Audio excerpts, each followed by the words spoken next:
Let's go, Hello, baby. everyone. Aloha, if you're from Hawaii. Welcome to TheSTiKSLive. I totally didn't just walk in the door, but we have a fantastic show for everyone today. Well, Fox, what are we talking about today? I'm going to include everyone in the introduction. What are we talking about today, Fox? Bro, we're talking about Call of Duty, man. Lots of things that have to do with that video game. I like it. Talking about the online qualifier, we got to recap some of the teams that made it through for us in the past week. It was Monday, Tuesday, Wednesday for all of the regions. We had lots of teams narrowly make it through, and then some teams kind of get upset. A few other things we need to talk about today as I'm scrolling through here. We wanted to talk about some of the roster changes because there were some pretty big roster changes that went down just before these online qualifiers I think we need to discuss. Indeed, there's actually been some roster changes going on right before the show that I actually typed in the documents that we're going to be going over talking about as they happen live, we should say. But no, we also have Tommy. We also have Quicker, who is a pro player for those who most likely, if you don't know, for Team XL, which is also what Tommy is a part of. I'm sure if you've heard of Team XL. XL dominance today. XL, baby. We out here. We have the XL fam in here. So that is the biased portion of the podcast. Yes. And moving forward, myself and Landon will act as the unbiased. Impartial. Yeah, so we're good. We're Don't worry. It's all. That it's all means we balanced can out. deliberately be like very much in favor of XL with everything. We've got an excuse now, Tom. We're winning COD champs. I'm just letting you know now. Like, Okay. don't even know. Calmer. No, I'm kidding. I'm just kidding. Is there an XL hashtag? Like, some teams have XL like in. Yeah, excelling. XL in, Like- in, like we're getting in. ING. XL ING. Oh, excelling. I get it. Like, Yeah. I'm a little bit slow on that one. All right. Ah. I don't want to embarrass myself anymore. All right, so what we're going to do really quickly before we get into the main points of the show is obviously give our introductions. It's mostly based on the, guest for the show, but we do it anyway because we like to. We like people to know who we are, in case you already don't. But so what we're going to do, give a quick introduction, say, if you want to talk about what you're doing, your affiliations to the community, so on and so forth. I'm going to start off with Tommy to be a little bit of an example. I'll go to Fox, then I will go to Quicker, and I'm going to kind of close it out as we head into the question of the week because we got some. Check the hashtag. Ooh. We got some questions of the week to go through, and I'm really excited to see them because I obviously did look at them before the show. So, Tommy, if you would, go ahead and give your quick introduction for... Oh, I'll make it brief. I mean, you pretty much kind of summed up in that little intro. But hey, what's going on, guys? My name is Tommy. I make YouTube content revolving around Call of Duty esports. I do content for XL. I do this. And that's pretty much all you need to know about me. Plain and simple. Boom. Oh, hello, everyone. My name's Shay, or Quicker. I play for XL Esports competitive team and also make YouTube videos from time to time. So there, that's it. That was nice. I like everyone's introductions are smooth. I like this. Hello, I'm Fox. I'm an esports caster and analyst. I do YouTube content on the daily. I also live stream and I host podcasts. And this is my place. This is my happy place right here. Is on the sticks. We're gonna have a great show for you guys tonight. These are really good. I was coming into like, okay, we're gonna do this and that, and we just hit out of the park. Well, what's up, guys? My name is Landon, host of TheSTiKSLive, the YouTube content. I'm looking to get back into streaming. Also a Call of Duty commentator there as well, and that's really all you need to know about me. So I want to get into my favorite part of the show. I know there's like some people who aren't really fans of the introductions. Well, this is my favorite portion of the show, even though it's not directly Call of Duty related. We also have stuff that comes from. We try and make it Call of Duty related. I do my best. People always comment in the YouTube. They're like, "Why aren't these questions related to Call of Duty?" Well, you're the reason they're not. Because if you type or you tweet us Call of Duty questions, and we answer them. So that's the whole point of the show. So obviously, if you guys are interested, want to have your questions put into the TheSTiKSLive question of the week box. Very nice. I think it's like a FedEx box from like a couple years ago, but it's really nice. I'm looking to get like a professional box. Is there like a hat that I could maybe use? Is there like any other options that I could use? Please get a fedora. Like a fedora? Please get a It costs fedora. money though. Could we have All right. fedora Is it not worth it? Could we have a fedora donated? No one. No comment. No comment. I'm looking. Leave it to Americans on this one. Actually, I do have a hat over here. Hold on. Talk about your. It really doesn't matter. The paper comes out the same, Landon. Like I have Miami Heat hat. If we want to switch, that's not a fedora. but it's close enough, right? Better than a box. I don't know. Okay. What is going I feel like we're going too far with this. What'd you say, Tom? I feel like we're going too far with this. Are we? I'm a really big fan of this portion of the show, and I don't want it to be ruined. And now I'm ruining Hey, it. Landon, what's our question, bro? Question will be decided as Oh, it's a FedEx box. It's a Is your address on there? No, I scraped it off. I think it's on the other side. Yeah, it's on this side, so you guys can't see it. So we have a couple more questions. If you guys want to use the hashtag sticks, QOTW, I will choose from those and put them in the box. So Tommy, tell me when to stop. Make it quick. Just stop. Just pull the question Okay. out. I have a question. Pull the box. Every week you ask us that, and you know we're gonna take forever. Like you But I just. was hoping know you it. just be like, You're okay, asking- stop. Like I hope that it's quicker, but Okay. quicker. Lord. You should have picked him. That's crazy. All right, I chose the question. This one says, this is a newer one. I actually added this one today. If you could be one Star Wars character, this is so fitting because Star Oh, Wars. no. If you could be one Star Wars character, which one would you be and why? Now, has everyone seen Star Wars? I want to get this quick because there's some people out there who have not seen Star Wars. Hold on. I Disclaimer: we're not going to give any spoilers for the Star Wars that Okay. just came out. No spoilers in any We're way. not giving spoilers away for those who have not seen it. But has everyone seen Star Wars here? Just getting that. I'm not gonna lie, yeah, I've seen Star Wars, but it was when I was much younger, so Okay. I'm not too familiar with it. But I'm That's just gonna close go enough. answer- I mean, I'm that's just gonna close answer the question. That's close enough. I think that's a pretty good choice. So, if you could be one Star Wars character, which one would you be, and why? Should I go first? Because I'm thinking in my head, I'm going through the characters. Any movie that you want to choose from, it could be, someone that's a main character. It can be someone that's been in there for like 3 seconds. There's so many main characters though. Like I feel like we're all gonna give different answers and give. That's good the best vibes. part because we all have different, Hopefully. answers to the question. So, who wants to go first? Anyone want to nominate themselves? I'll go first. I'd pick Rey from the newest one because she's Oh, badass, and I like how independent she is. Just saying. Independent woman. I'm with you on that. Independent I in like it. general. She's awesome though. Yeah. Okay, Ray, good choice. Tommy, you're quicker. I am gonna go with R2D2 because how Solid. can you not love R2D2? Like Solid. just, I'm not gonna spoil it for the new one, but just seeing him was amazing. Okay. I'm gonna go with Darth Vader, Darth Vader. Ooh, okay. Dark side. because- Go in the dark side. just because we've Quicker. both got robotic characteristics, I guess. I like that. That's the only thing I can think of. You like the choke thing? You just force. That'd be cool. Who's the Force, Luke? That's a good question, actually. Okay, so we got what? We have R2D2, we have Ray, and we have Yeah. Darth Vader. By the way, guys, if you want to put your own answers in the chat as well, make sure to do that. If you're listening on iTunes, I mean, you can just yell it out. You might get a couple weird looks, but you can still yell it out. And what else did I miss? Try And not to also do that at work. You may get sacked. what? I said, you said, get out and you may get some weird looks. I said, try not to do it at Oh. work because you may get sacked.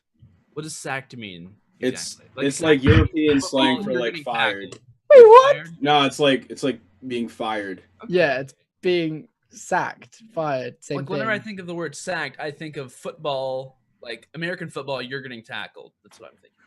It's slang, Luca, man. what have we got ourselves in? I don't know. I'm This is fun, man. I've been gone for a long time, and I don't know what's going on. This is another word just to I'm add to the breaking list. into a new words we culture, don't Tom. talk about. Sacked. Writing this one down. What would yours be though, Landon? Out of curiosity. Yeah, let me hear your Star Wars character, man. I'm a big fan of Han Solo.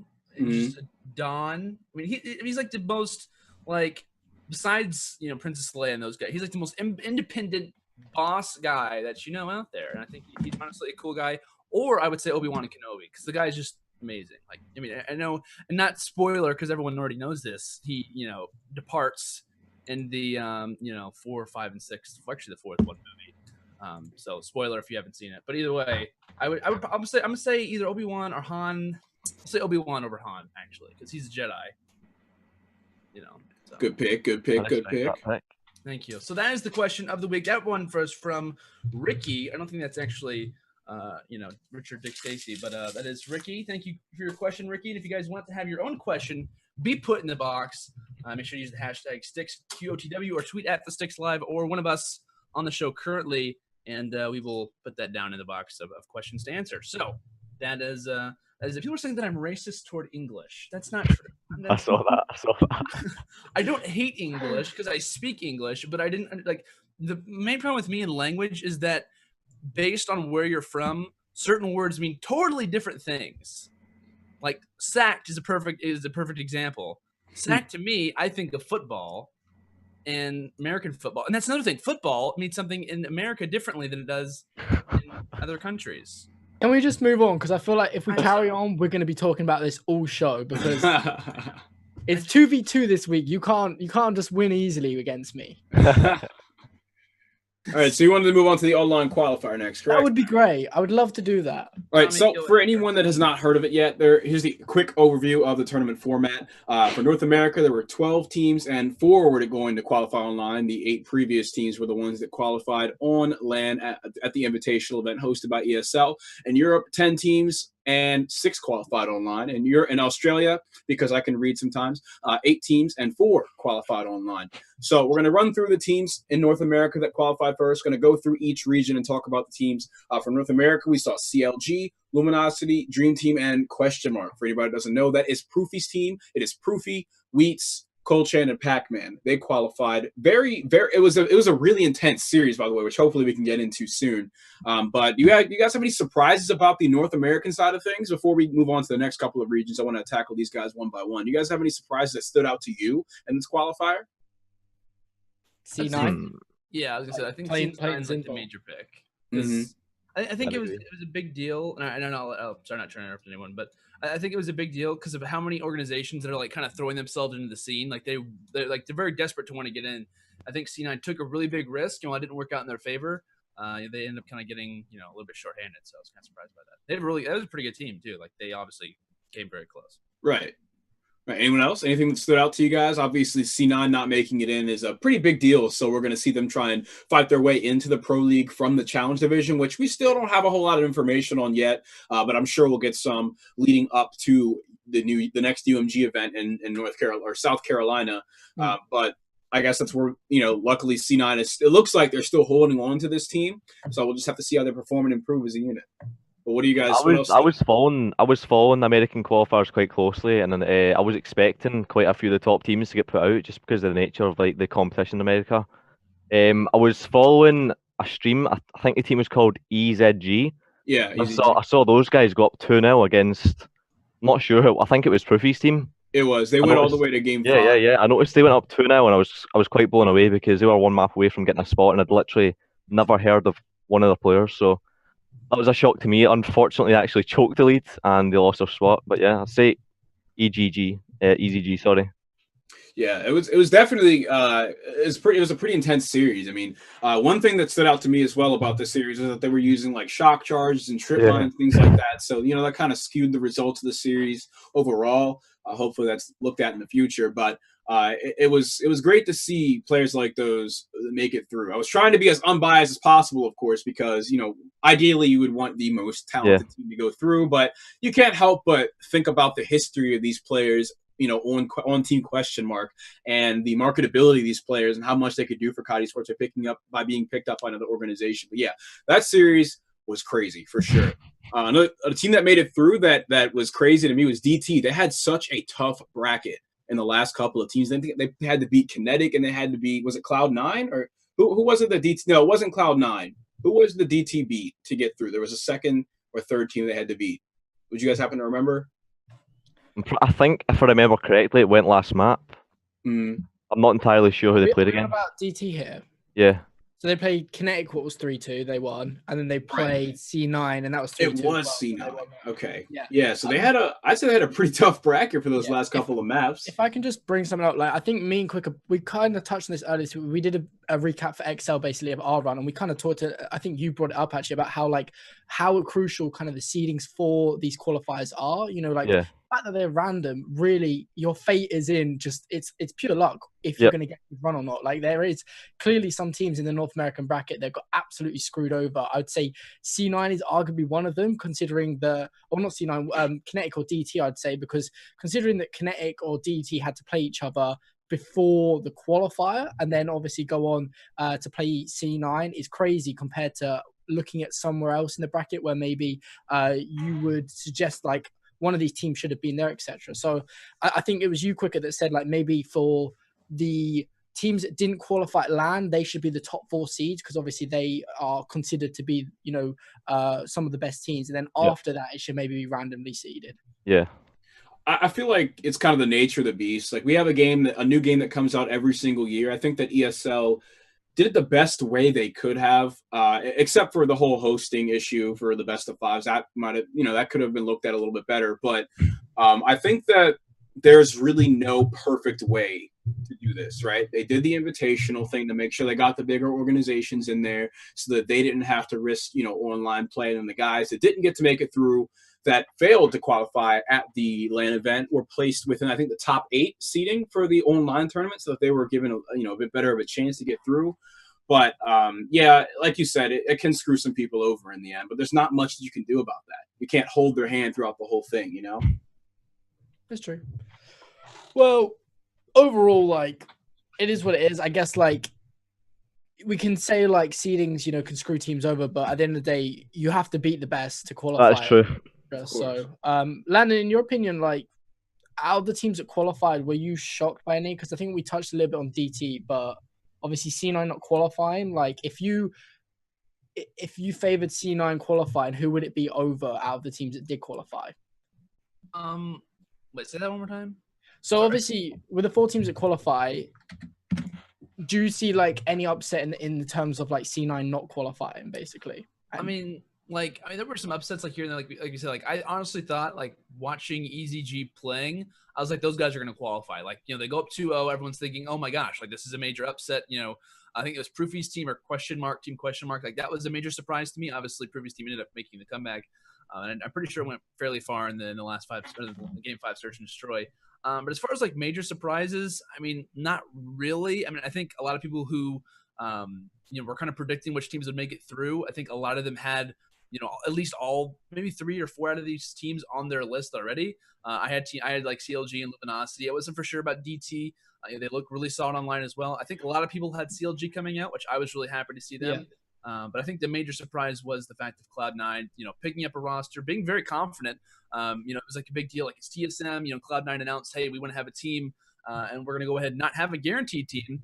But, we'll see how it works out for them. I know Question Mark is obviously a team that's going to be hunted out for by a lot of organizations. But as far as a major surprise for me, I would definitely say Cloud9 was a main factor. But I think if either of those teams would have lost, like whether it was DT, whether it was C9, it would have been a major surprise either way. So absolutely. Looking at this, I predicted 3 of the 4 teams to make it through, but the one team that I kind of underestimated, I thought that Cloud9 was going to make it in over DT, but DT, even with their tougher bracket, ended up making it all the way through and qualifying. So congrats to them. They showed me up. They showed everyone up, 5. It was just ridiculous. Like, of all the ways to qualify, like, it's not like it was, a simple 3-0 or 3-1. It was like game 5 both times, and I'm sure they were able to handle the pressure, the second time around, and they came through and won. Definitely.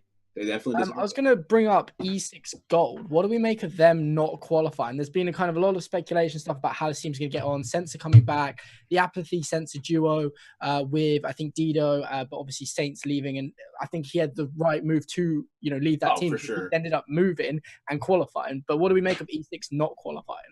E6, I feel like that roster change was kind of in desperation. This is not to sell Study short, because I talk about Study all the time and how great of a player he is. But for him to come and take the spot of a player like Saints on E6 Gold, that does not like what was wrong with that team. Study does not remedy it. They were having lots of problems in Hardpoint with their lack of slaying because, players like Sensor would go double negative, things like that. They just didn't have that synergy in Search and Destroy. And I think that Study doesn't really bring to the table what Saints could have for this team.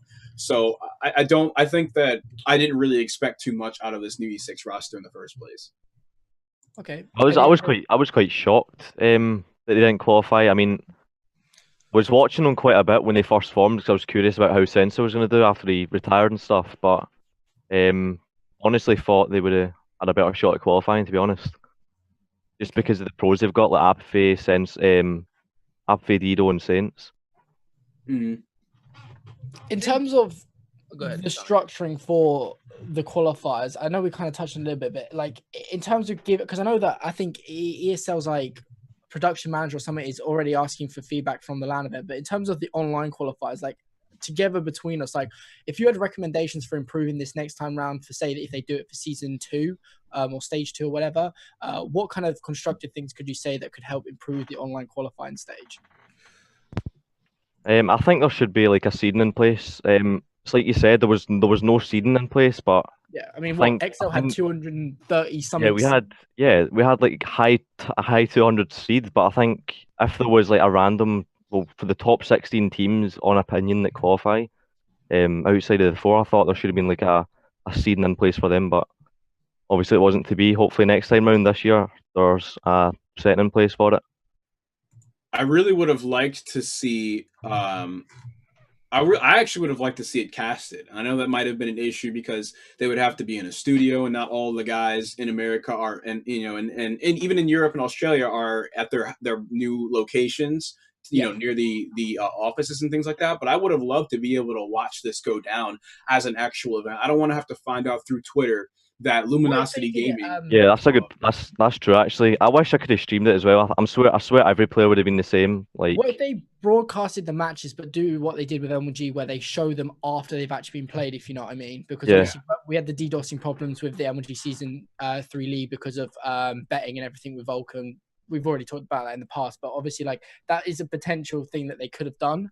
There's nothing to stop them. Obviously it involved a little bit more effort because it's not live, therefore they've got to make sure they've got the file and everything ready. But I think the only problem with streaming it afterwards, like, and I think that's a great idea, but is the problem with some of the Call of Duty players, and I know that they could hold it, maybe, they could say, hey, you guys can't tweet this out, and maybe that would work. Maybe that would work them, doing that. But I feel like that would be a major issue. You would hear out from different sources, what was it? If a team's lost, they're going to be salty. They're probably going to say something. I feel like it would have been spoiled, and we'd be watching a game that we already knew was going to happen. Like, people would be spoiling it in the chat and stuff, which I'm not saying that couldn't be fixed. Like, I think if the Call of Duty World League got around and said, hey, you guys tweet this out, you're going to be in some trouble. I mean, you're going on the naughty step. Yeah, exactly. Coming off it. Something could have been in place, but I'm not sure how Call of Duty professionalism would work in that way, to be honest.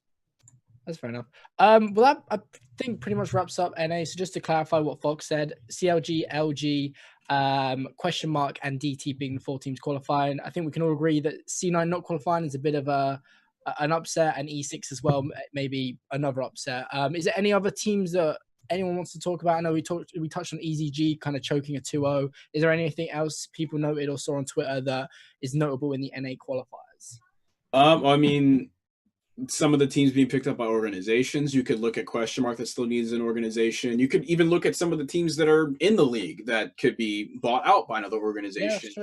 Yeah, well, the main thing that comes to mind is TSM. There's also Liquid. Hell, there could be European organizations that could pick up North American teams as we've seen happen before. Or there could be, I guess we can talk about this next, European organizations that pick up current teams that qualify for the EU League. But I think you should look for teams like question mark to get picked up by a big organization because there's some veteran players on the team, right? And I think you could look at, I guess really anyone at this point, or most of the teams at this point. We don't really know. Yeah, we've seen teams just straight up get bought out of nowhere in the past, in the MLG Pro League. And I think question mark, definitely, you're right, with them being the only team that isn't on kind of like a big all.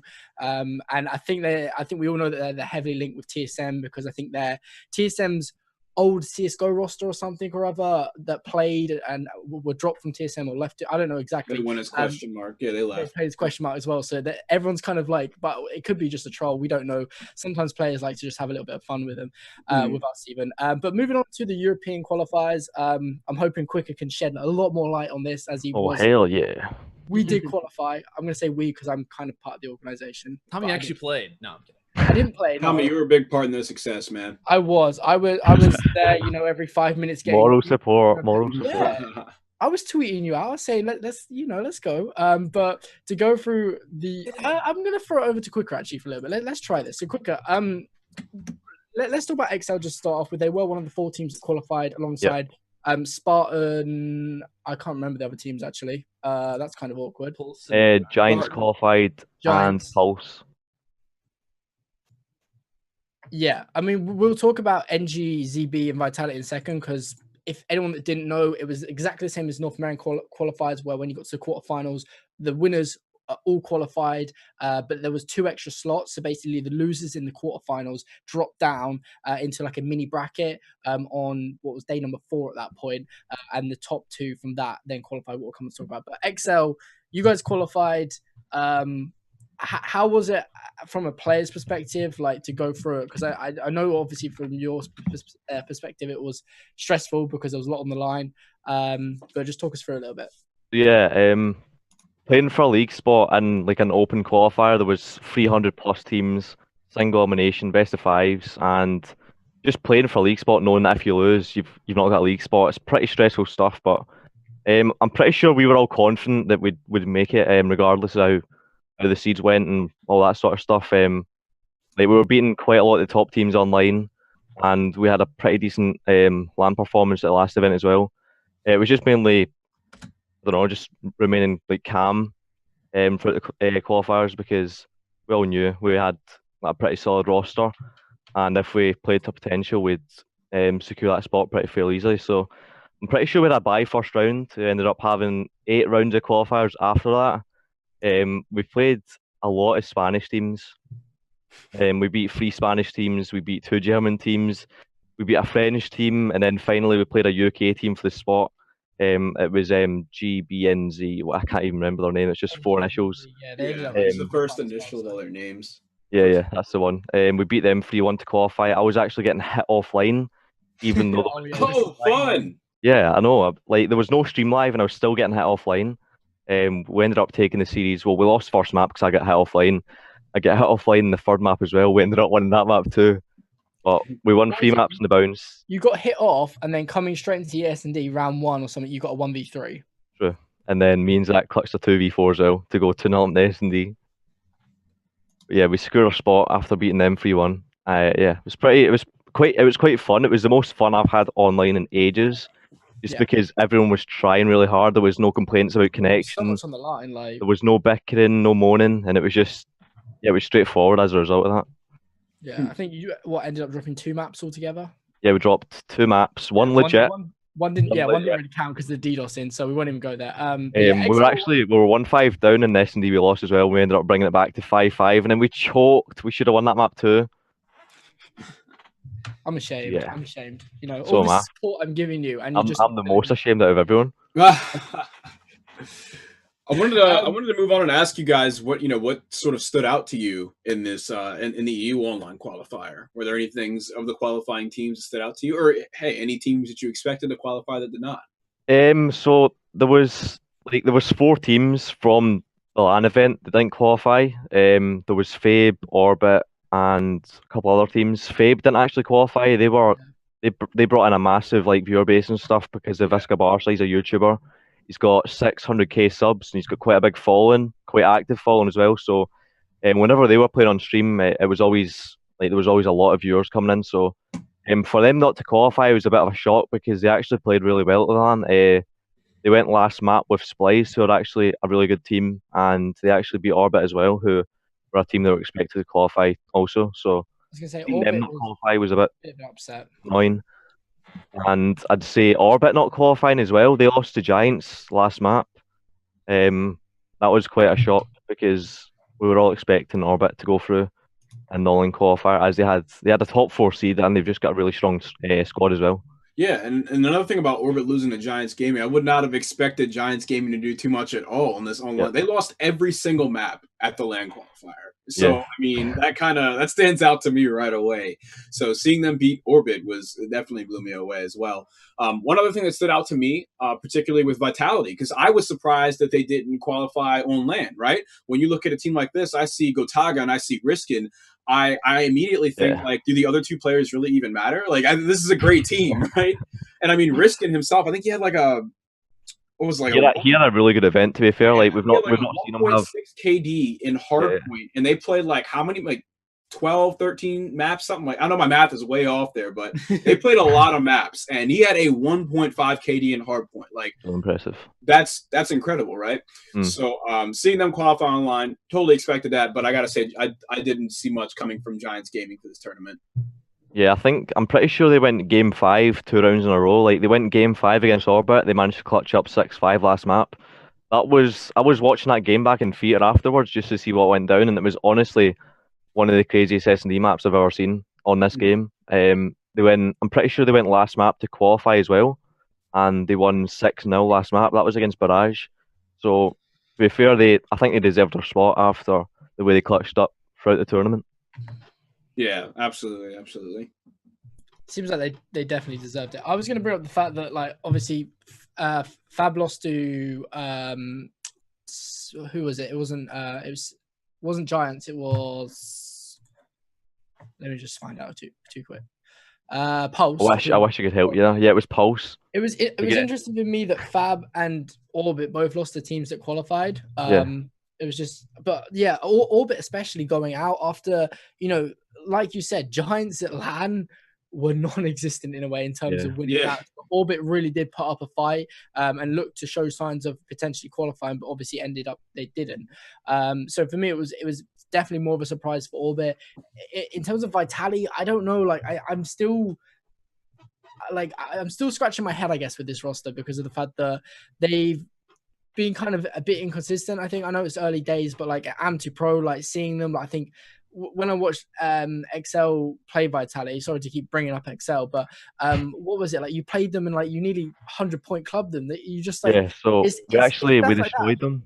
We destroyed them in a hard point in the S&D. I had a really good game. I dropped 14 kills and I believe we lost 6-3 or 6-4. You can remember all this. It's just like I've literally said I've said that sentence like 4 times, maybe 5. But we won the maps quite comfortably, but I think they've just got something missing at the moment. They're all top players, but I'm sure they'll work it out. I mean, the main thing is they qualified, but I was surprised that they qualified at the very last opportunity. They technically had 3 lives, if you will. The long LAN qualifiers, they then had the quarterfinals of the online, and then they dropped down to play in that mini bracket on the 4th day. So they literally left it to last minute, but I'm glad they qualified. I think just generally for the scene, it's good to have a big organization like that. It's a shame Fab didn't get in because I think we all saw the viewership that was driven from Fab. I think 70K. Landon, in terms of the teams that qualified, which one, if any, are you most looking forward to competing against the teams that have already qualified? As far as the EU goes? Yes. I mean, like, to be honest, I know we were kind of talking about this. I was really hoping that Fab would get it, not just because of viewership, just because, like, watching that team play was really exciting. To watch one team that I'd really be interested in seeing now. I really like, and I know Splice obviously qualified on LAN, but I was really excited to see them obviously excel, not just because you guys are here, but I like you guys' roster. And I saw something that Goalie tweeted out that kind of relates to this, which I'm really excited about, was the amount of diversity that we had coming into the EU qualifiers. I mean, I don't remember exactly how many regions, but there was people from all over. A lot of German teams, especially, I've noticed. And I love that we have a bunch. They love Barca. They're like Barca. I think it's awesome though. Have different regions come together, because I think it's also a big deal in the whole spectrum of how Kadi Sports works, is that it's not just the NA side of things, it's not just Europe. I mean, it's like the entirety of it sounds kind of weird, but like regions to come together and play a game, which I think is awesome. Like, I think it's good to have overall viewership from Europe, not just specifically England or specifically one place or another. I think it's good to have the amount of diversity that we have.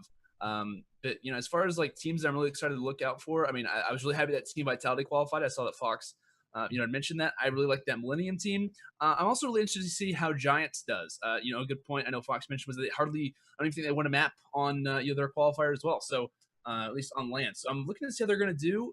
We got some really, really good teams, some teams I personally don't know about, in specifics. But I think it's going to be a really, really good first stage.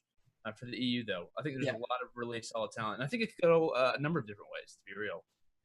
Quicker for you, like I personally definitely believe that over the last year, the EU has seen substantial growth in terms of kind of number of teams turning up and organizers arranging events, especially kind of throughout AW. It just seemed like there was a lot of activity going on. There was a lot of upcoming players. Obviously, it's a shame that some of them are underage and aren't notable anymore. But like for you, have you noted that? Like, because I don't know if it's just me or if you as a pro player are playing against like people regularly, have you noticed kind of more and more players coming to the scene? Because there was a period between like BO3, BO2 and Ghost where it was kind of always the same kind of group of players, if you will, if you know what I mean. Yeah.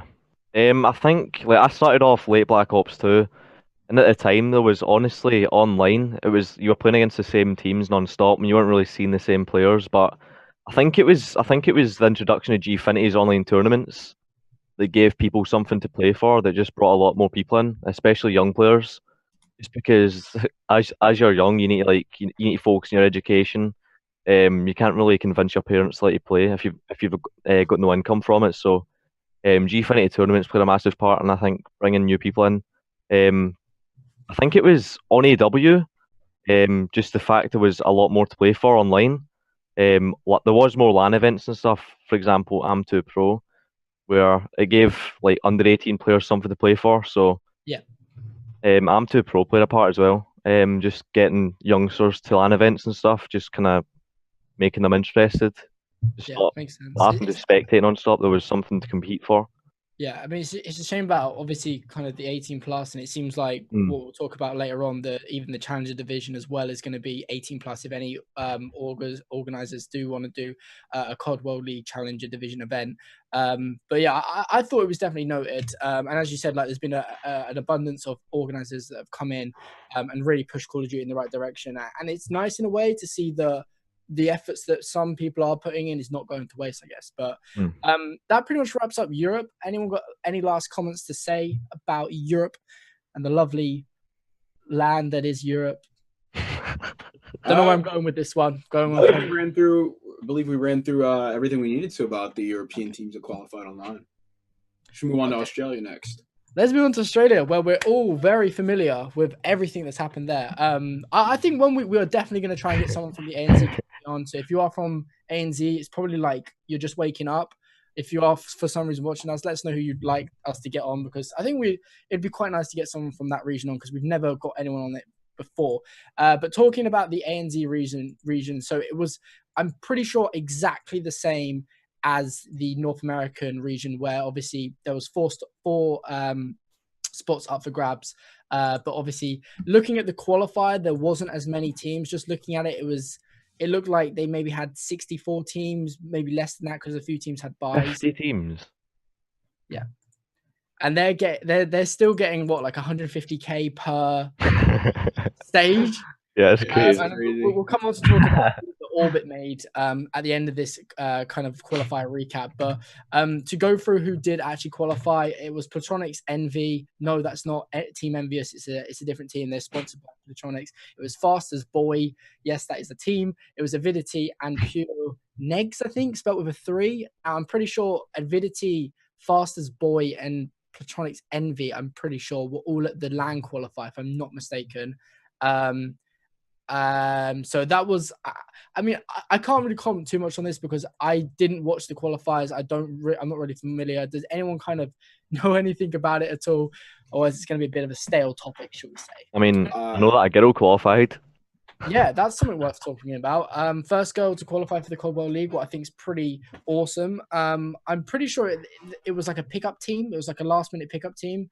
And I'm not 100% sure. Let me just check it. But I think that may have been the team that ended up. They said that they were kind of players who just got dropped at the last second, and lots of people are underestimating them, and they came through and qualified.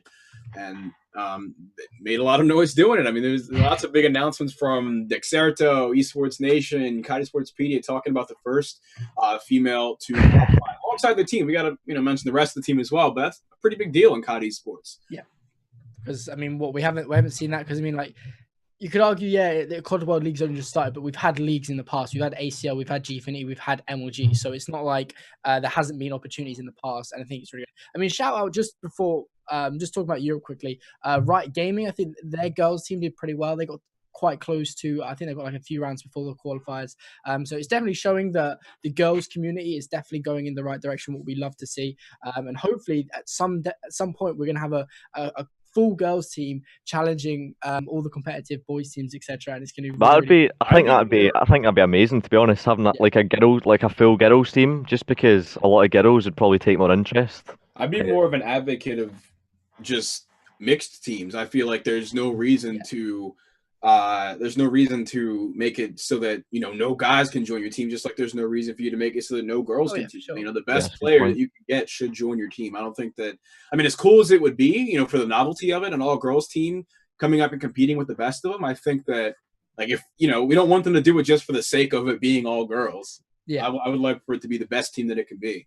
I think that's what makes esports just amazing. The fact that, there is no need to split genders like in certain sports where they have, girls competing against girls and boys competing against. Well, there's no need for that in esports, especially in Call of Duty, because it's a level playing field, and everyone should have the same opportunity. And I think I've definitely noticed it in Europe, the girls community.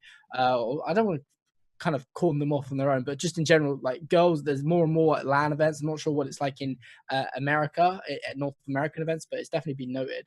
I think there's actually a female pro league that's getting ready to start up as well. I haven't heard like a lot about it, but I know that they're like starting a female pro league that's going to be like fully ran, prize money and stuff, which I think is really cool. So I mean, just kind of adding on. I think Yeah, they talked about that. I want to know where this money is coming from, because they were talking about funding all of the teams in there, and that's expensive. Like that sounds awesome. I hope it happens, but where is this money? You know what I mean?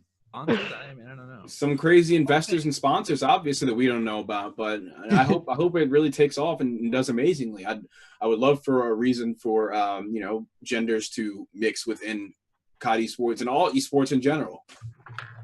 Can I bring up one thing that I'm really sad about? You may. You have my permission. Go for it. Thank you. Okay, so I know we kind of I'm not trying to transition and from the female scene at all, but one team that was in the ANZ that did make it was Team Skyfire, but they're bought out by the Chiefs Esport Club. Now, granted, great for the Chiefs Esport Club. If you missed last episode, my main goal was to somehow get a Team Skyfire jersey. You put them off so much they left the scene, Lando. I was told that I could get one, and then I was told that I have to wait. And I don't have a team anymore, at least the COD team, and now I'm absolutely devastated. So, yeah, Landon was making a big deal 2 weeks ago at our last show about this team, saying, "Oh, he loves the logo. He wants beautiful. He even, I think. Yeah, I need to see this logo. You even hit up someone. It was just like a unicorn looking thing. It's not just a unicorn. It's no, Landon, it is just a unicorn. But yeah, moving forward here, we also saw that Orbit got Avinity's roster. So Orbit was kind of double dipping everywhere. They had a North American team, an EU team, an Australian team. They're all over the place. They are global. They actually twice, buy a team. They actually had 2 EU teams. They had a UK team and they had a Swedish team, and none of them managed to qualify. Oh, 3 teams, none managed to qualify. Because then you're like, well, do they get the spot or do they get the spot? But yeah, I thought that wasn't even allowed to happen. I guess it's that they can't even, like, if they both qualify, they can't both qualify. So, like, I guess if one qualifies, the other one is automatically disqualified. So, yeah, it would have that would have been so harsh if both of them qualified and one of them had to like give up their spot. Yeah, I don't know why they would do that. Like, a lot of the other organizations were just like, okay, there's a rule against it, so let's not even play each other for What if they had to play each other for their spot? Oh gosh. Oh. That would have been terrible. It's a bit of a conflict of interest too, I think. So in Orbit UK beats Orbit Sweden. In reality, this is their 4th COD World League team, and we haven't even started the league.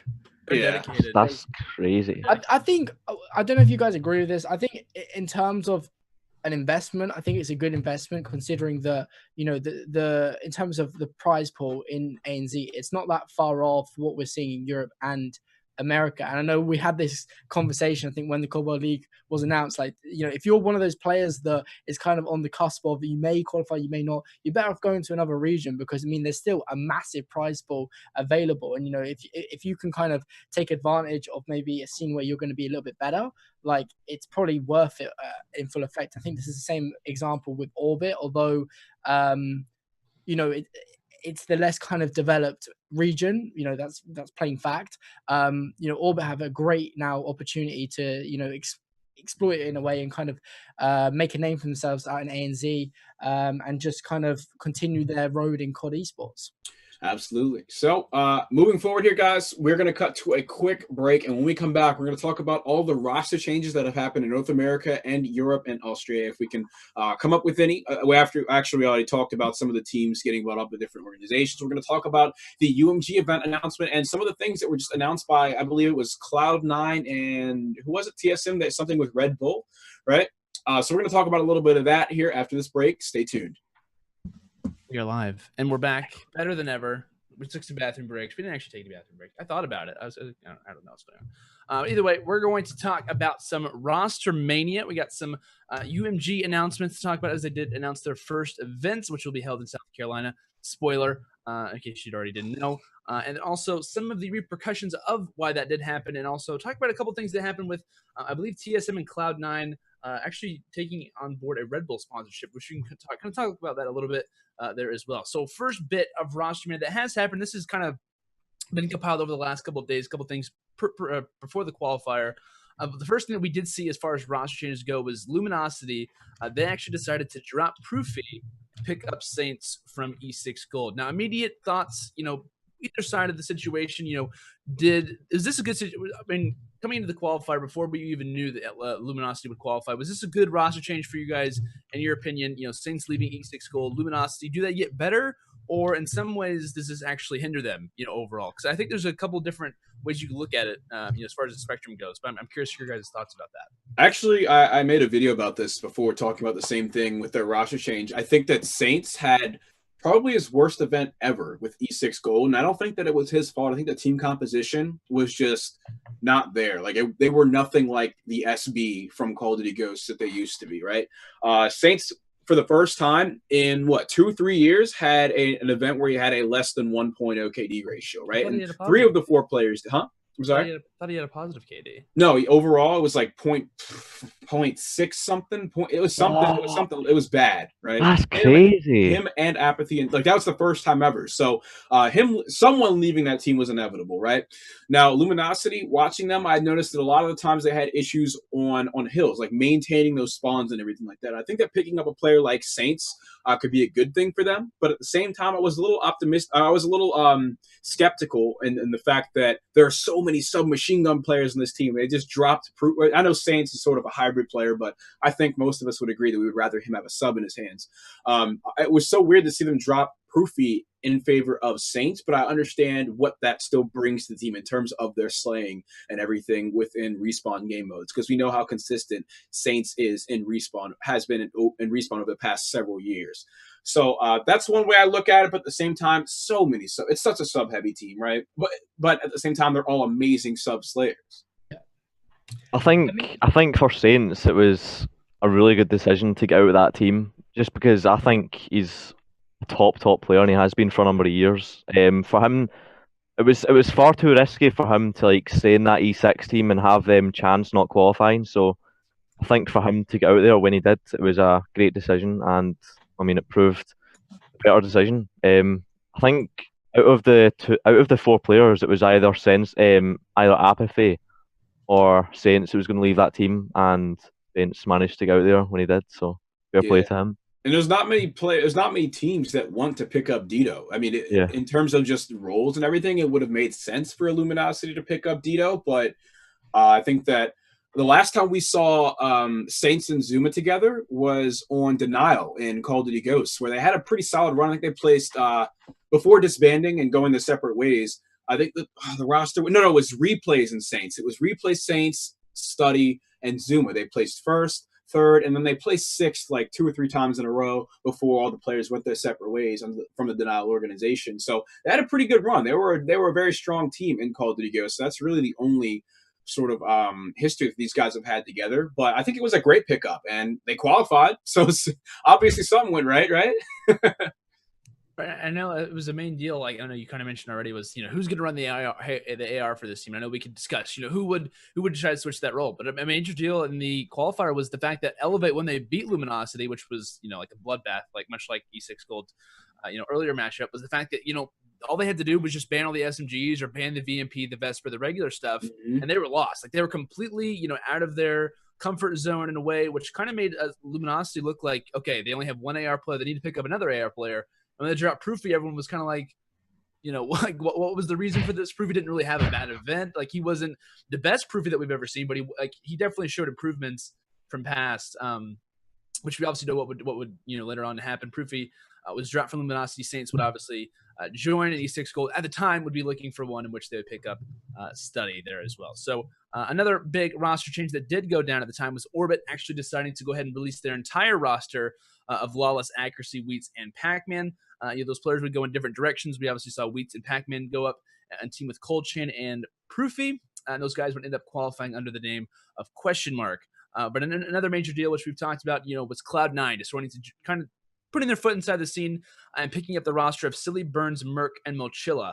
Really quickly, was this a good decision for them? Now, obviously, they didn't end up qualifying. That risk they did take didn't actually happen for them.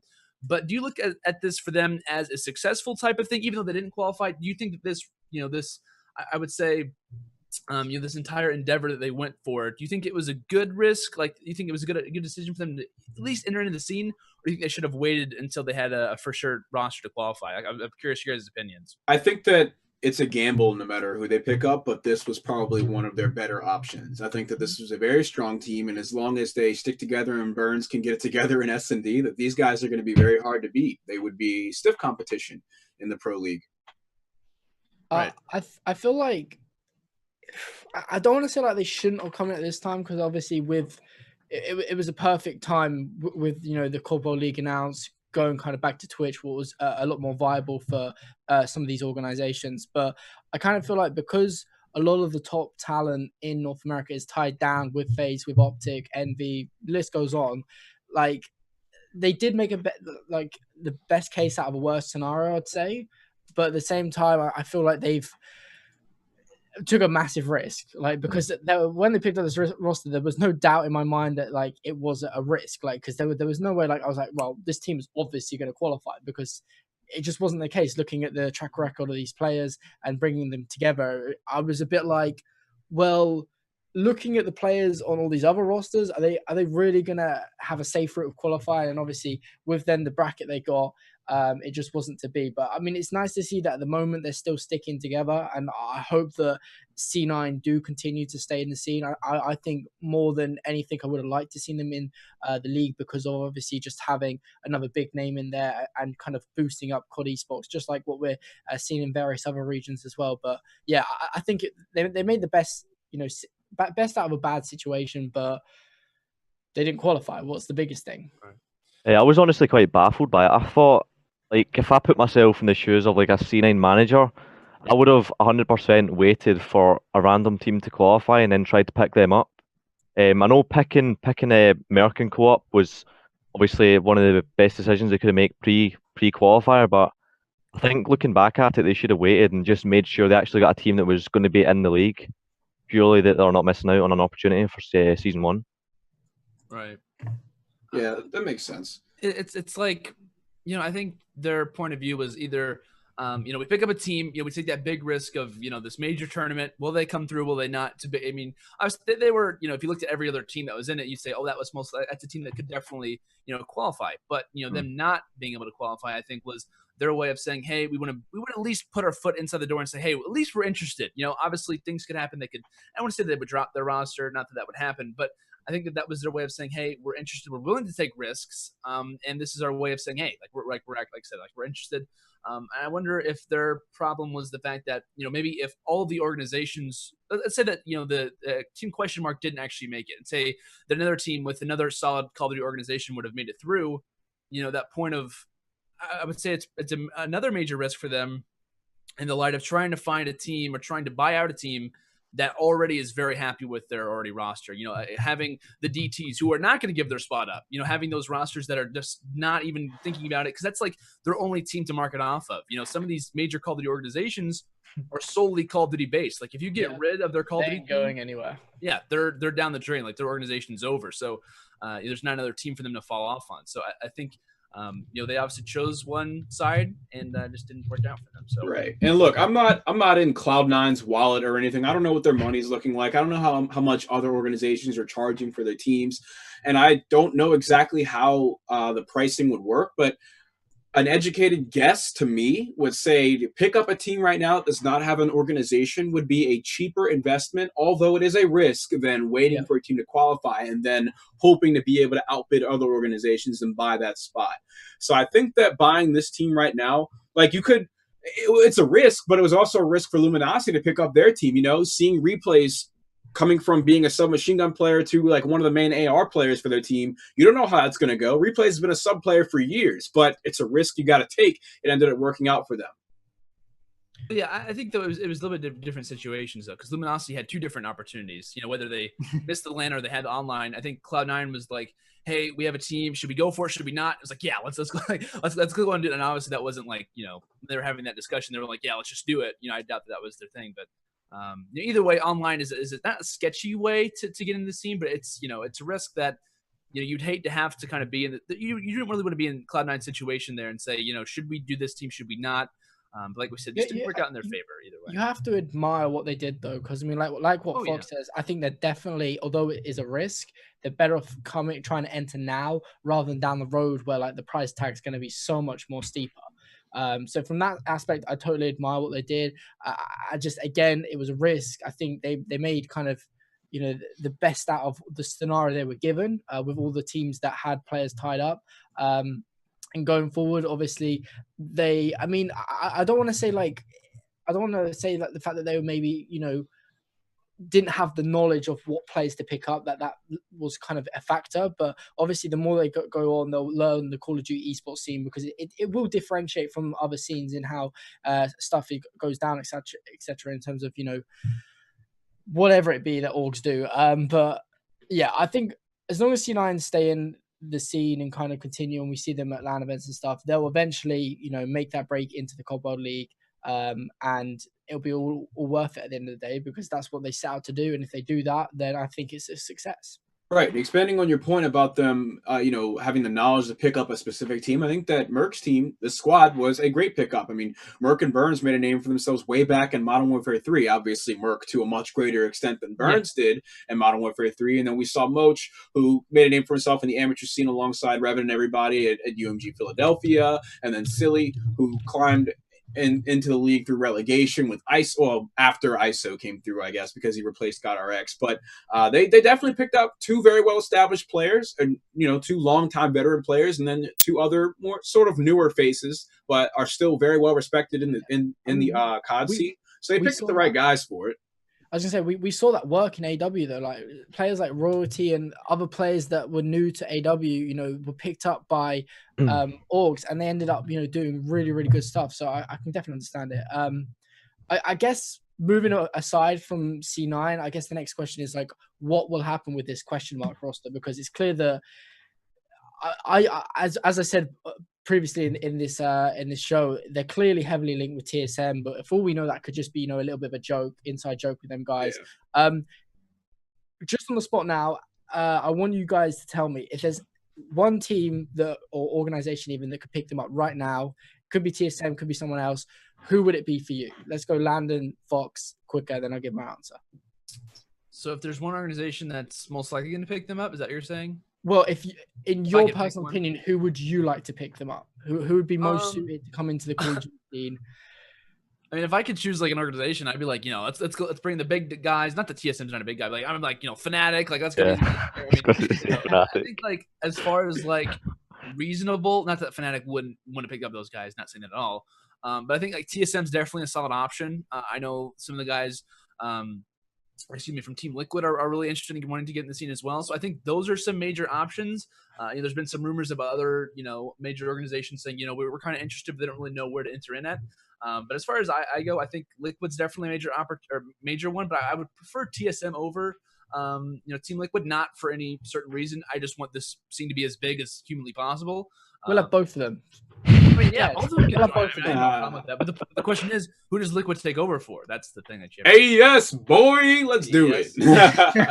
They've been pretty. They've been. Oh, shit. That's a whole different. I don't know. That's cool. Well, Fox, who are you gonna go for?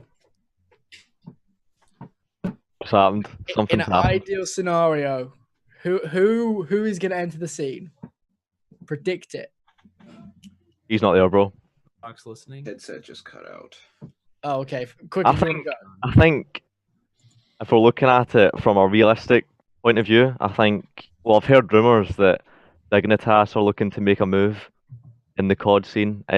So I'd have to say Dignitas, but if I was looking at it from like an aspirational point of view, I'd have to say Fnatic. Mm. And we saw Fnatic in the COD scene once before during COD Ghosts, right? They picked up an EU team, them and SK Gaming, I believe. I'm sorry? MW3 as well? Yeah, we're going. Fnatic picked up a team way back in like COD 4. They won actually a couple of events, like going all the way back. Wait, what happened? What happened in MW3? Who got picked up? I thought it was goalie says that it was MW3 that Fnatic was in the scene. I thought might that have they been had COD 4. a team. It was I'm like honestly not even sure. I'm pretty sure. They had an Either EU way, team like back in it'd the be day, nice but for them to make a return. Oh, absolutely. Absolutely. So what? Quicker's gone with Fnatic. Landon, did you go with TSM? Was it? I went with. I mean, I would love Fnatic, but I went with like realistically. I think the TSM's like the one that I would probably choose. Yeah, I mean, Not that Fnatic's not realistic, but any of the big organizations like TSM, Liquid, Fnatic. We could sit here and list off names forever, right? I mean, it all depends on what happens behind closed doors. I'm surprised Landon didn't say Team Skyfire. I'm a bit disappointed. I mean, and you talked so much about him last week, and it's almost like you forgot about him. TSM, Skyfire. You're just a glory supporter. Well, you know what? I actually think Lightning Pandas need to make a comeback. I do too. Oh, yes. Talking Orgs coming back. I think Lightning Pandas should make a move. Peril would. I mean, you guys couldn't even sell Peril quick enough. I mean, that would be Christmas would be perfect, like 50% off. Lightning Pandas, Peril. Chuck him out the window. Just okay. Well, moving on from that, I would kind of just give my opinion. I'd probably agree with like either something like TSM, Liquid, something that's viable. I mean, you've already seen like in the space of a couple of months, Luminosity, Splice, C9, Liquid had rumors about them coming in. TSM rumored to be connected to this question mark. So it's just amazing, kind of what has changed in a matter of a couple of months because of how things have unfolded. Talking more on ANZ side of things, I know we touched on a little bit in terms of Orbit. What do we make of that? Because I kind of gave my opinion, but I want to kind of get your guys' opinion about what Orbit did. Because obviously, as Fox rightfully said, they had an NA qualifier team, didn't work out. 2 EU qualified teams, I think we believe, didn't work out either. And now they've picked up an ANZ team. We presume that they've, well, I don't know if they bought out the roster because I think, Gola, you may be able to chip in on this one. Was it Avidity that used to be Team Orbit? Yes. Yeah, yes, it was Avidity. So I presume they bought out that roster if it was Avidity because obviously they already had an org. What do we make of the moves that Orbit have done? Do you agree with what they've done, or do you think they should have maybe picked up a team that wasn't inside the league and then kind of gone about it that way? Honestly, I think it was a good move from them just because there's obviously like a decent prize pool and there's not too many amazing teams over there. So I think Orbit are going to get a chunk of the money and they went for a decent route to try and get it. So yeah, fair play to them. I'd say, I mean, like money talks. So I mean, if Orbit has the money, I mean, more power to them. I mean, I know obviously the teams that they did have didn't qualify, which is really unfortunate for them. I mean, you can definitely tell how dedicated they want. I mean, I think honestly they want to have a team in every single region and be successful with that. So whenever Orbit does, I encourage the fact of how hungry they are. If I were them, if every other organization was as hungry as them to get a Call of Duty team, I mean, we can just imagine how amazing the scene would grow because of how aggressive they want to be. So I definitely I applaud them for their tenacity to want to have a Call of Duty roster in the World League. Okay. Talking about more recent news, because while we've been actually on air, there has been, I think, like 4 announcements. Which one do we want to start off with? Should we start off with C9 and TSM being, basically now partnered with Red Bull as a sponsorship? I think that's pretty big news. What do we make of it? Because it was inevitable that they were going to pick up more esports organizations after picking up Optic Gaming as a sponsor. And we've seen, obviously, Monster make moves with various teams as well. So this can only surely be a good step in the right direction. I mean, seeing any big sponsors like that come into a scene, that's more money, more exposure. Like, that's a big thing, I mean, because eventually we're going to get to the point where not only we're going to see sponsors for teams, but like Totino's, we're going to see sponsors of events, what's going to bump up prize pool. And you may think well, what does this kind of equate to? It equates to more publicity, more kind of exposure for COD esports. That's what it's equating to. You know, a Red Bull sponsorship, that's massive. Think how many people drink Red Bull. Think, you know, what a one tweet from Red Bull can do in terms of kind of, you know, giving publicity to COD esports. So Right. all in effect, you know, bringing more money into the scene is not only gonna, you know, kind of bump up prize pools, what's really good and entertaining to watch, but it's also hopefully going to make it to a point where more and more players can make this a full-time career and make a living out of it. I think much like how, you know, the difference of teams affects esports, like for instance, you know, having, you know, like an MV CSGO team, having an MV this, having an MV COD team, you know, this and that. I think is also kind of relates to how sponsorships work as well. You know, not as the same thing exactly, but I know whenever MV CSGO was announced, everyone was like, oh my gosh, you know, we have like Envious, like, you know, this was like the first time that a lot of Call of Duty fans who weren't really prone to other esports were like, you know, this has never really happened before. Like, we've never seen, you know, a very well-known solely based Call of Duty team get involved with such a major esport like CSGO. And I think that much like brands work, organizations, that sponsors can also carry that same effect in the light of, you know, oh, you know, and I know that sounds kind of weird, but like brand, you know, like how you prefer a brand can also relate to, you know, the teams that you support. You know, oh, you know, like I love Opti Gaming, they're related to Red Bull. I love all teams sponsored by Red Bull. I know that sounds kind of basic, but I think it also relates to that as well, as, you know, as sponsors get involved with the scene, whether it's, you know, teams who are involved in Call of Duty or not. Having like the Intel Extreme Masters is massive, because I mean, having organizations that aren't known for esports already, seeing them get involved in sponsoring events, much like Totinos, which I know Tommy mentioned, is I think only good for the scene, and also relates to, you know, people who didn't already know about esports kind of get involved with it. Because I mean, having like daily things that, you know, I'd go to the store and see, and knowing that, oh, that team is sponsored by that brand. I think that's like the coolest thing like in the world, to be honest. Of course.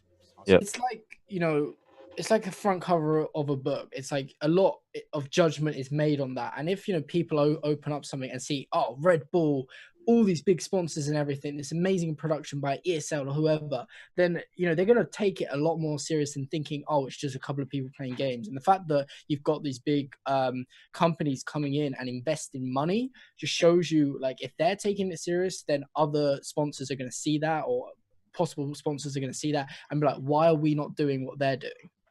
Yeah, I think having Red Bull step in is just a step to making esports far more mainstream, because as you say, Red Bull, it's like it's in every store.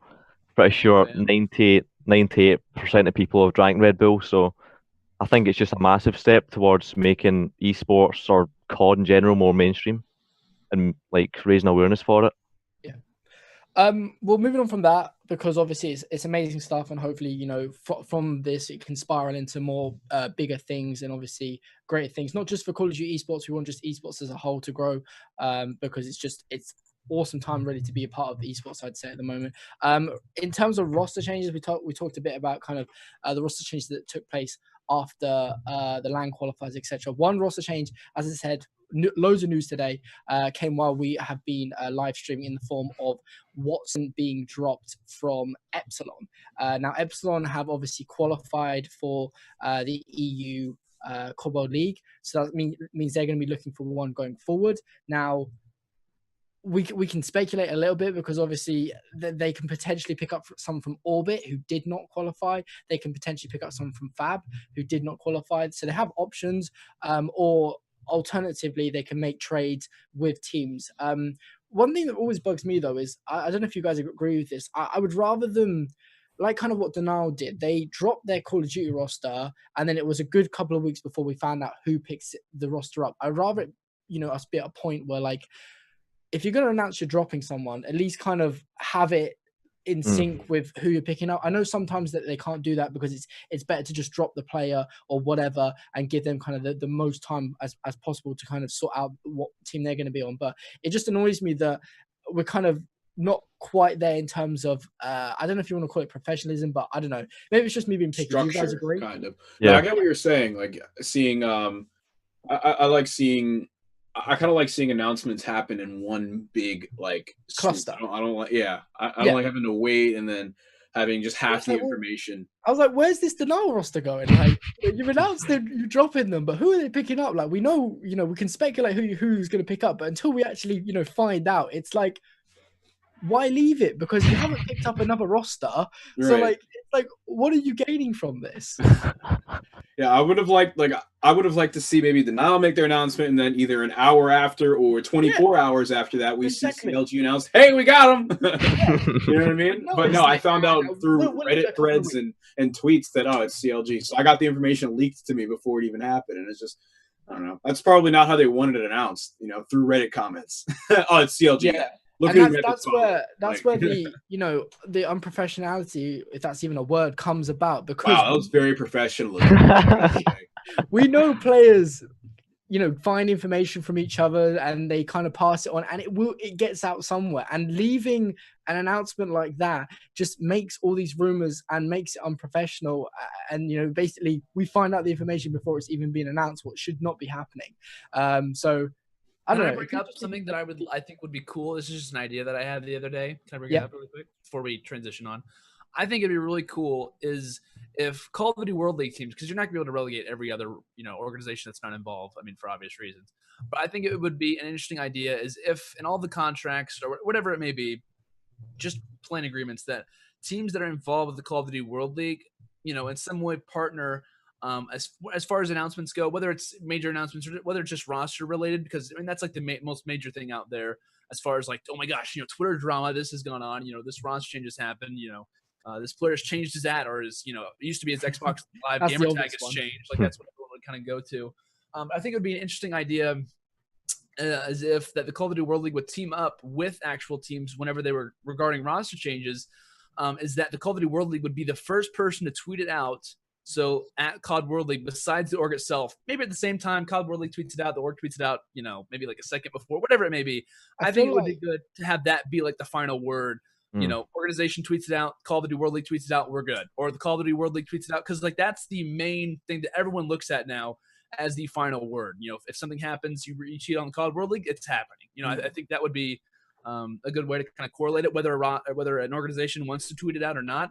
Because some orgs don't like to tweet at roster changes. I think that would be the perfect place to kind of do a good platform, in my opinion. I just touching on what you just said, like the point of orgs not tweeting it out is just silly in the sense that, like, for people like Goalie especially, he's wondering, well, like, is this actually a thing? Like, is it never announced? Yeah, it's like you don't know. If the organization aren't announcing it, it's just a player. It's like, I hate that. He changes that. He must be on the team. Like that's. I hate seeing players go free agent for 2016. Hit me up. RT's appreciated. Like that's just there's something off about that to me. I don't know. It's weird seeing like players like I'm not gonna say who it was, but like as far as Advanced Warfare goes, I mean there were some pros who were very very well known, at least on the NA side of things, who didn't really see that same success. To like Ghost and Advanced Warfare, and seeing them tweet out the same thing that you see AMs doing, it was like they shouldn't have to do that. Like they shouldn't have to tweet out free agent, like you said, retweet, hit me up. Like they shouldn't have to go through that. It was like, I think the COD World League Twitter, it would be a perfect place. I feel like it should just all be done on websites. Like just tweet out articles. Like, the link. Epsilon does that every. They've done that except for I guess this time they do it like every time they make an article. I think I don't know who it is that usually types it. Maybe the CEO or something. I don't know. It's very well done though. Oh yeah, there's some orgs who do it. I mean, they do it very professionally, which I totally don't have websites. Yeah, absolutely respect. Like you said, Epsilon. I don't know how many times, but like 95% of the time, every time I think of a roster change that could be going down, they always have a link to the article, what exactly happened, the steps behind it, and what they're going to do moving forward, which I think is the perfect way to do it. Also relates it to website, because the only way people are going to find out roster changes happened are through that article or through like COD Esports Pedia, Esports Nation, Deserto, whatever have you. They're only going to be able to hear it from that. So that was just I think would be an interesting idea. It's definitely something that hopefully at some point down the road we do get to, and I'm sure with ESL and Activision and Treyarch, attention more drawn now to COD Esports. Hopefully, we can see some amazing work done by them to, just really make Call of Duty Esports something worth investing in by potential sponsors, etc. But moving aside from the Watson being dropped from Epson, because I mean, we don't really know what's going to happen with that. I'm sure as ever, like give it a couple of days, guys, and you will find out all the information about where Watson's going, who's going to Epson, etc., etc. You may even see kind of a bit of musical chairs within the European scene. It's not, it's pretty common. I'm sure Shay can kind of touch on that, because I mean, I'm sure you've been in your fair share of musical chairs within the European scene. Yep, I've been snaked quite a few times, and I've also snaked quite a few times. There we go. Summed up there. But I think lastly, I don't think there's anything else. Let me just check this. Honestly, actually, can I just touch on Epsilon Yeah, dropping sure. Watson? Mhm. At the LAN event, Epsilon were actually 2-0 down to Infused, and they actually ended up winning 3-2. So they've obviously shown that they're a good team. They're capable of beating like Infused, for example. Even if they go down 0-2. I think they should have, like, obviously they're good on LAN, but I think Watson's just too unreliable online, so they've decided to release him. But I think they should have just Because gave him obviously more the majority time. of the league's 'Cause, going to be online. yeah, like they've shown that Makes sense. they've got potential. It's just about working with it because they don't know how they're going to work out with some other player. Like Right. Yeah. you can't tell until you start playing with them or you've got previous history with them. So Yeah, because at the end of the day, they're a good LAN player, but they can't even get to LAN because of the online league games, etc. Then it's one of those things. And obviously, the decision they make, you can guarantee it's not just I don't want to play with him anymore, or there's going to be a credible reason. There normally always is. oh. Two topics left to talk about. Second to last one. Anyone got anything less to say about rosters? Yeah, go for it. No, we're good. UMG, South Carolina. What I'm sure Landon and Fox will be present at. I'm hoping. See you guys casting. Haven't seen you in a long time casting. Should be awesome. Got announced, I think Thursday or Friday last week. And the more interesting thing about the announcement of this event is the fact that it's going to be under the COD World League banner, if you will, as a challenger stage tournament, whatever you want to call it. What also means the event's going to be 18 plus as well. Landon, do you want to talk a bit more about it?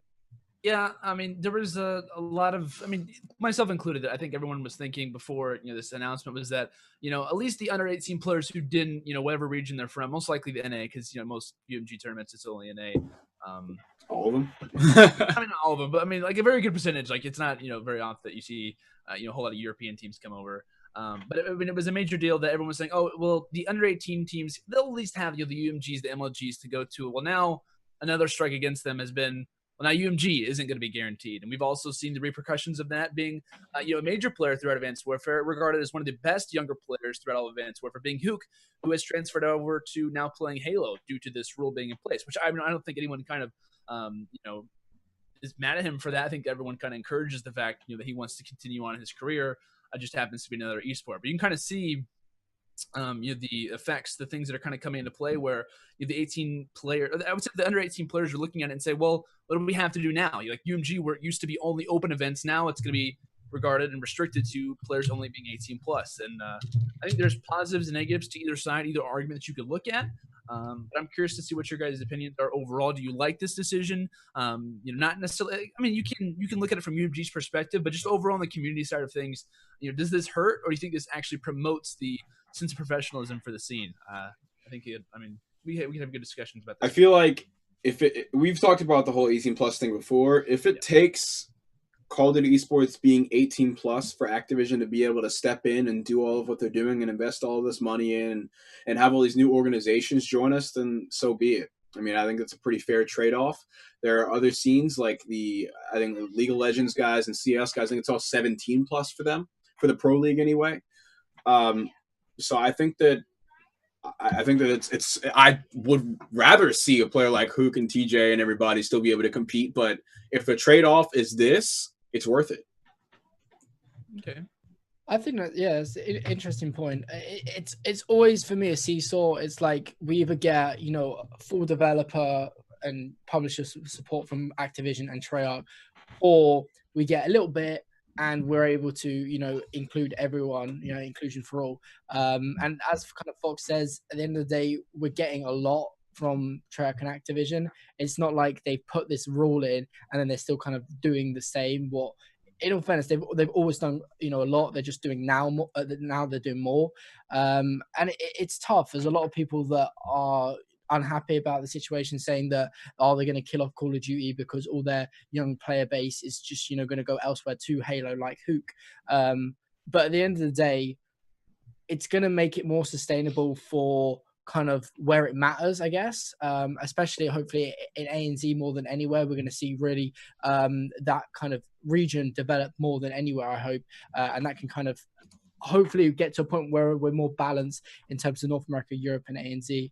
But it's always tricky. There's always, with this happening, someone that's going to lose out one way or another. Yeah, I think it's like all you guys said. If it has to happen, if all of what Activision are putting in place right now, has to happen for like everyone has to be 18 plus for it to happen that's competing. I think it has to be done just because of the future, plainly the future. Long term has to grow. So I think Activision are doing the right things to make it grow, and I think for it to be 18 plus, it's fair enough. Like everyone's going to get a shot when the time comes round.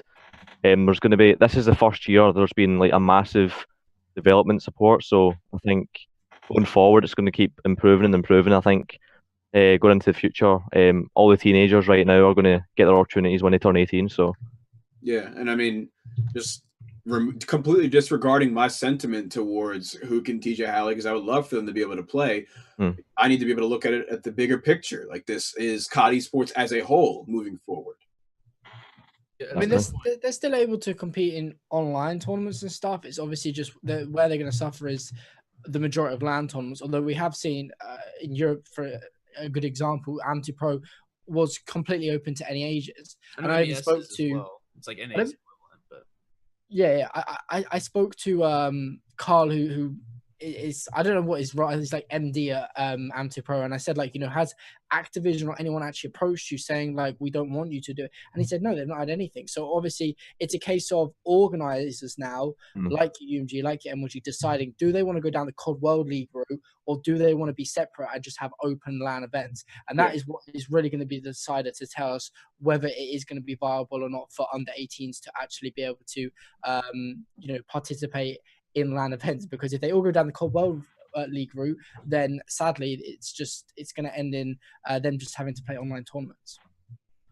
Right. I think a lot of people will look at it from their perspective. And I know a lot of younger players have said, well, you know, it sucks because, you know, all the players before us. I mean, you can look at, you know, players like, you know, like JCap. I mean, not just JCap, like Scump, and the guys who've been playing forever, you know, since like Modern Warfare 2, Black Ops 1. They say, well, those guys were allowed to play when they were 14, 15, 16, whatever have you. And it just so happens to be that, you know, the year, I mean, it always sucks when major opportunities and major situations happen because someone's always going to be affected by it. And it's just, I mean, honestly, it's not fair for them in a way, but it is fair for the fact that it just happens to fall on the mark where they're not old enough. But I think overall, like what Fox said, you know, I mean, you have to look at it from the perspective of Call of Duty in general, not just, you know, this perspective of younger players, but look at it from the perspective of how much this can actually advance us. Right. Stepping in this year in all directions, you know, having a Call of Duty World League, having and supplying us all this, you know, prize money is exceptional. And I think, you know, kind of not obeying the rules, but, you know, listening to what they have to say, you know, some of the things that they bring with them, you know, whether rules or not, I think honestly is worth the trade to be. Yeah. And people are looking at it like, oh no, Hook and TJ Halley can't play. This is stupid. I can't play either. This is, you know, it didn't say in the rules, hey, Hook, TJ, you, and Parasite and Scump can't play. Like, that's completely different, right? They're saying this all needs to be 18 plus. You know what I mean? They're not targeting people. Just look at it as a general thing, right? I wonder if pre-AW, like say that this happened in Advanced Warfare before we saw, you know, the rise of, you know, amazing players that we did. I wonder, and I put this in the doc as well, I wonder if people would be still caring as much as they do now had it not been for Hook, TJ, Temp, you know, Envoy, Kenny, the guys who came at the end of the game. I wonder if people would still care as much if we wouldn't have seen that exceptional you know, group of guys come through at AW. Because I think honestly it would be a lot less. In my opinion, it would be, because I mean, we haven't seen that much young talent come up and have that example since, you know, the younger guys who are now, you know, older play, but we didn't even realize how talented they were because there was no one who was that much older than them. Like there wasn't, you know, a reference that was, you know.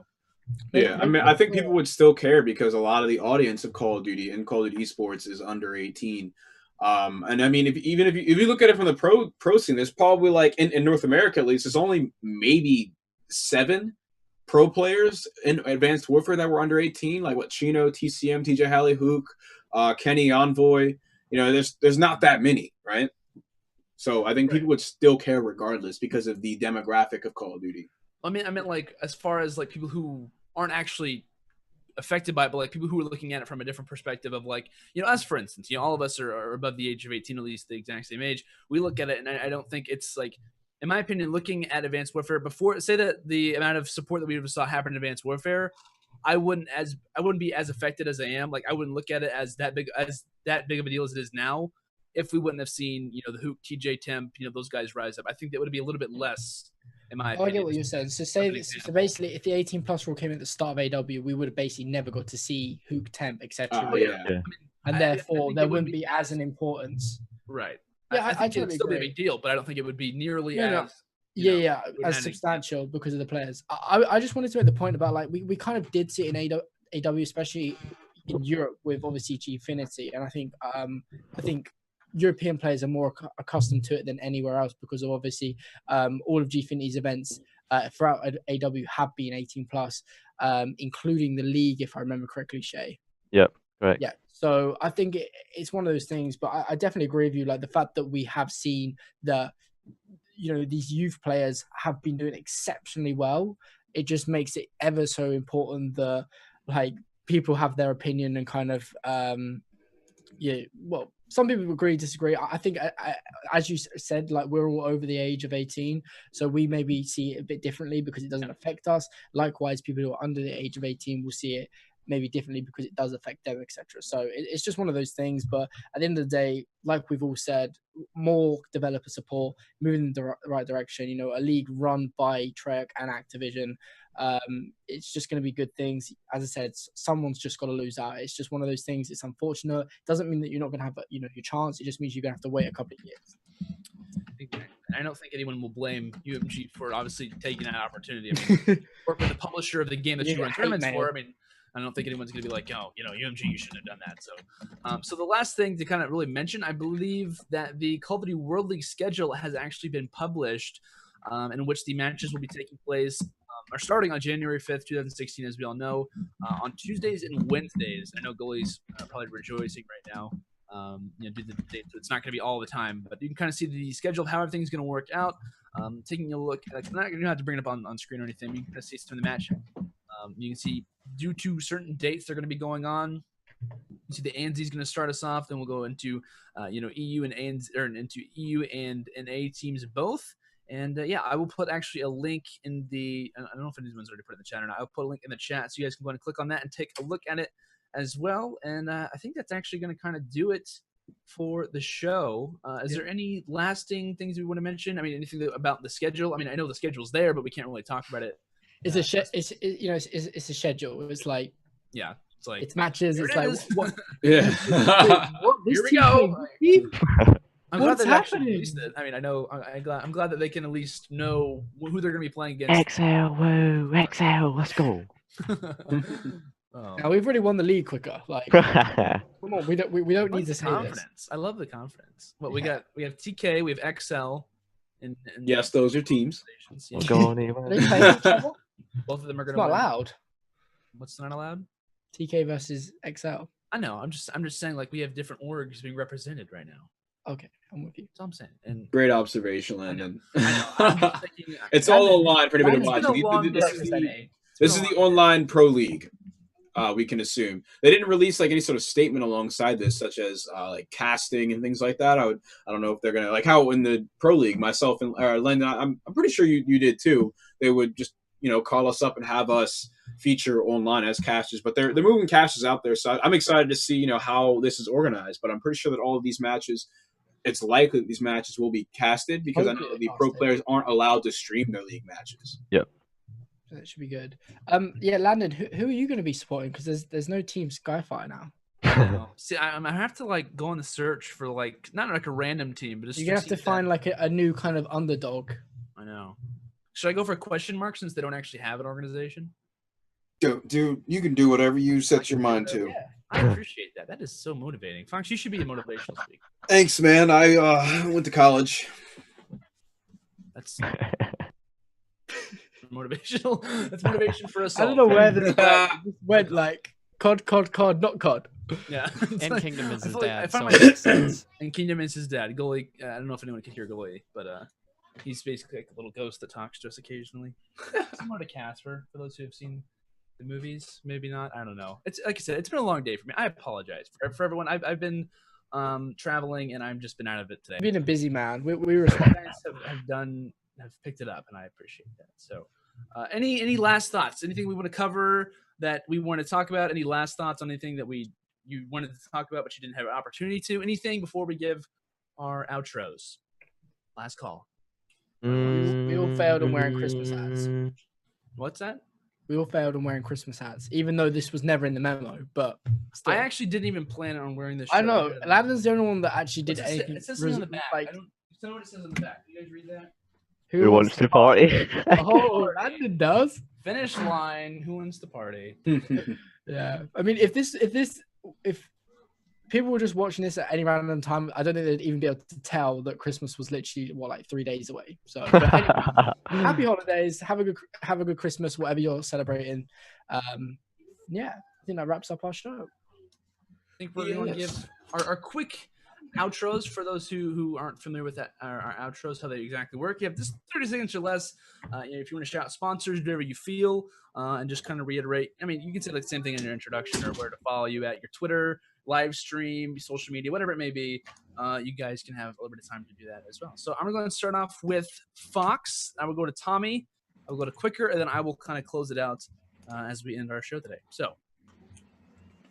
Hello, everybody. I am Fox. I'm an esports caster and analyst. I do YouTube, and I do lots of streaming and stuff like that, and I host podcasts. Thank you very much for tuning into the show today. Thank you very much, Quicker, for tuning in and representing Excel and giving us some of your insight for European Call of Duty. It's always nice to go back and forth with a pro player about individual performances and things like that, because I'm a big stats nerd and a big analysis nerd. I love watching tournaments and learn about all this sort of stuff and memorizing it all. So I'm happy to see someone else that's actually, engaged in it. It's awesome to see you on the show tonight. Thank you. Thank you.